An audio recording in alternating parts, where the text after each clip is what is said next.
ესე იგი, აქ გვაქვს აი ასეთი x-ი კი უნდა დავხატოთ. თითოეულის x-ზე 200 პიქსელია და 4-ჯერ უნდა გავიმეოროთ. ესე იგი, აუცილებლად გვჭირდება for loop-ი for I in range. გავხსნათ ფრჩხილი, 4 დავწეროთ, გადავედით გვერდით 2 წერტილი და enter. ესე იგი, აქ ჩვენ რომ დავწეროთ forward-ი, forward ნახეთ 200. მერე backward-ი ისე 200. გავუშვათ, წავიდა წინ, წამოვიდა უკან, წავიდა წინ, წამოვიდა უკან, წავიდა წინ, წამოვიდა უკან. წავიდა წინ, წამოვიდა უკან. ესე იგი 4-ჯერ გააკეთა აი აქ წინ და უკან.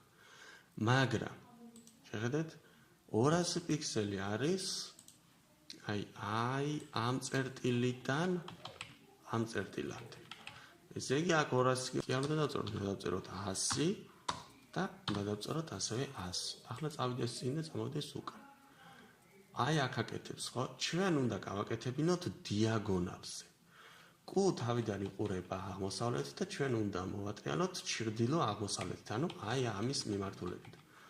ანუ თუ გვინდა რომ ეს დიაგონალზე მოვატრიალოთ, ჩვენ უნდა მოვატრიალოთ 45 გრადუსით. ანუ for loop-ამდე ჩვენ უნდა დავწეროთ აქ left 45 და ახლა გავუშვათ. წავიდა, წამოვიდა, წავიდა, წავიდა, წამოვიდა, წამოვიდა, წავიდა, წამოვიდა. ახლა, როდესაც ერთხელ წავა და წამოვა, მერე უნდა მოტრიალდეს აი ამ მიმართულებით. აი ამ შემთხვევაში აქ კიდევ აი ამ კუთხის გრადუსული ზომა არის 90 გრადუსი. ანუ აქ ჩვენ left 90 უნდა მივუთითოთ, იმიტომ რომ მარტი კუთხეა ვიცით, ხო? წავედით, წავედით, წავედით, წავედით და გავჩერდით საწყის პოზიციაზე. სამით გათინებს დავაჭიროთ, აქ ჩაგვითვალა